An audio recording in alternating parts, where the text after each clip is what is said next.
اور یاد رکھیں کلیہ کیا چیز ہوتی ہے، کلیہ کیا چیز ہوتی ہے؟ جو شخص اپنے ارادے میں پختہ اور مستقل مزاج، جو شخص اپنے ارادے میں پختہ اور مستقل مزاج ہوتا ہے وہ اپنے حریف پر غالب آتا ہے۔ انسان کو اپنا ارادہ پختہ اور یقین اور مزاج کو پختہ ہونا چاہیے، اس پر حریف غالب آ جاتا ہے۔ تو ہمیں ان چیزوں سے پرہیز کرنا چاہیے، اپنے ارادوں کو پختہ رکھنا چاہیے، اپنے یقین کو پختہ رکھنا چاہیے، مزاج کو پختہ رکھنا چاہیے۔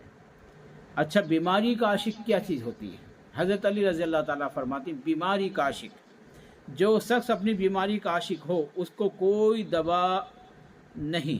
اس کی کوئی بھی دوا نہیں۔ جو انسان بیمار میں عاشق ہو، جو عاشق بیمار ہو، عاشق بہت طرح کا ہوتا ہے، خدا کا، رسول کا، بزرگ کا، صحابہ کا، صحابیات کا، تابعین کا، تبع تابعین کا، ازواج مطہرین کا، خلفاء راشدین کا، اہل سادات کا، دنیا کا، بیوی کا، بچوں کا، شوہر کا، محبوبہ کا، قرآن کا، حدیث کا، ذکر کا، اذکار کا، بہت طریقہ عاشق ہوتے ہیں۔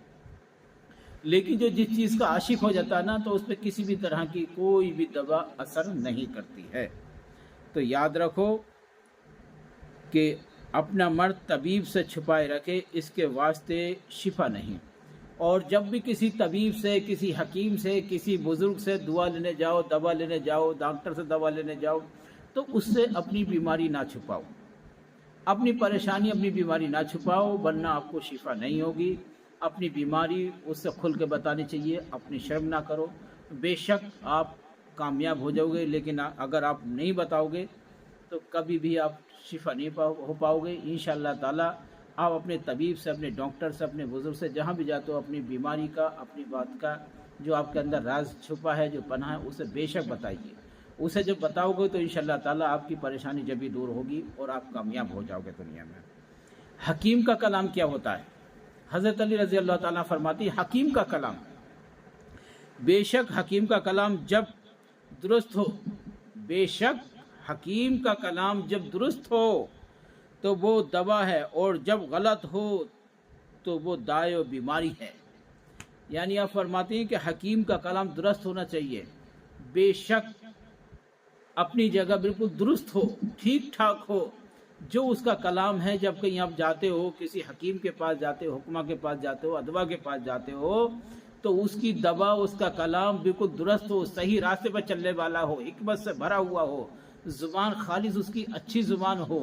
قرآن کو، حدیث کو، مسائل کو بالکل یاد کرنے والا ہو، نمازوں کی پابندی کرنے والا ہو، حدیثوں پہ عمل کرتا ہو، اللہ کے رسول کو مانتا ہو، اللہ کے رسول کی حدیثوں کو مانتا ہو، اللہ کے قرآن کو مانتا ہو،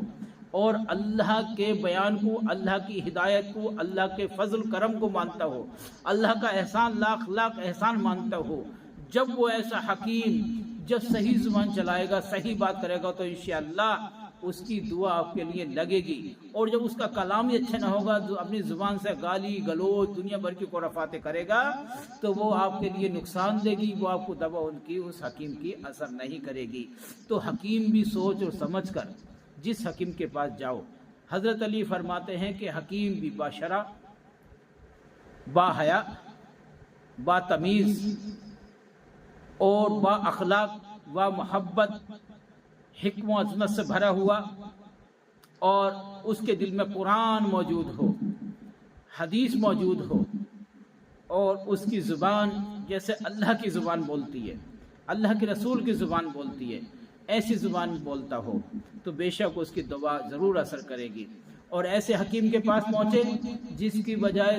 زبان کے اللہ کے کلام سے گالی نکلتی ہو، غلط زبان نکلتی ہو، تو بے شک اس کی دعا آپ کے لیے، اس کی دوا آپ کے لیے کارگر نہیں ہوگی، اور وہاں سے آپ شفا نہیں پاؤ گی۔ لیکن آج کل دیکھا گیا ہے کہ لوگ جتنا بے وقوف بناتی ہیں، جتنی گالی دیتی نا، لوگ ان پر اتنے ہی زیادہ فدا ہوتے رہتی ہیں، اتنی ہی زیادہ فدا ہوتے رہتی ہیں، اور اس کے پاس لائن لگی رہتی ہے ایک طرح کی۔ یہ نہیں جانتے کہ وہ اللہ کے رسول کے خلاف ہے، وہ اللہ کے قانون کے خلاف ہے، وہ قرآن و شریعت کے خلاف ہے، وہ انسانیت کے خلاف ہے، وہ تہذیب کے خلاف ہے۔ وہ آپ کو شفا کیا، وہ آپ کو بددعا لگ دے گا، اس کی بددعا، اس کی زبان آپ کے لیے دوا نہیں، بددعا بن کے نکلے گی، اور آپ کو اس کا دوا فائدہ نہیں کرے گی۔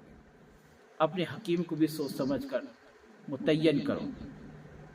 اور سوچو کہ باقی ہمارے لیے کون بہتر ہے، کون بہتر نہیں ہے۔ لوگ یہ کہتے ہیں ہم تو اپنے کام سے مطلب اس کے اعمال سے بھی لینا۔ اللہ تبارک و تعالیٰ نے ہمارا دماغ سوچنے کے لیے دیا ہے، سمجھنے کے لیے دیا ہے، اور یہ لوگ دیا ہے کہ اللہ کے رسول صلی اللہ علیہ وسلم کی ایک حدیث ہے، جس کے اخلاق، جس کی زبان اچھی ہو، بے شک اس سے آپ دعا لیا کرو، بے شک اس سے آپ دوا لیا کرو۔ جو حدیث و قرآن پہ چلتا ہو، حدیث کو مانتا ہو، قرآن کو تلاوت کرتا ہو، بے شک جس کی زبان اللہ کی زبانوں سے ملتی ہو، بے شک جس کا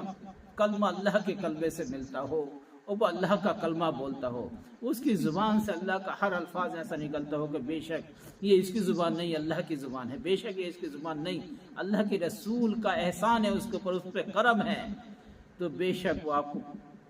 جب دوا و دعا دے گا تو انشاءاللہ دونوں جہاں کی زندگی بھی کامیاب ہو جائے گی آپ کی۔ اور جب عاشق ہو تو اس کی عاشق کی زندگی بھی، یعنی کہ کسی بھی چیز کا یا کوئی بیماری ہو تو انشاءاللہ وہ بھی آپ کی کامیابی ہو جائے گی، اور وہ بیماری بھی آپ کی کٹ جائے گی۔ لیکن اپنے متعین رہو، سوچ سمجھ کر اس کے پاس جاؤ جو آپ کو حکیم آپ کو دوا یا مشورہ دیتا ہو۔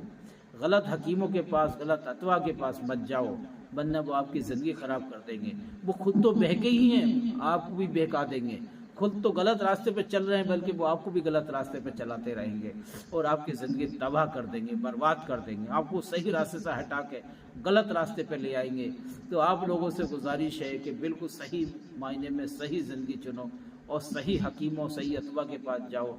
تبھی آپ کی زندگی کامیاب ہوگی، آپ کی بیماری بھی شفا ہو جائے گی،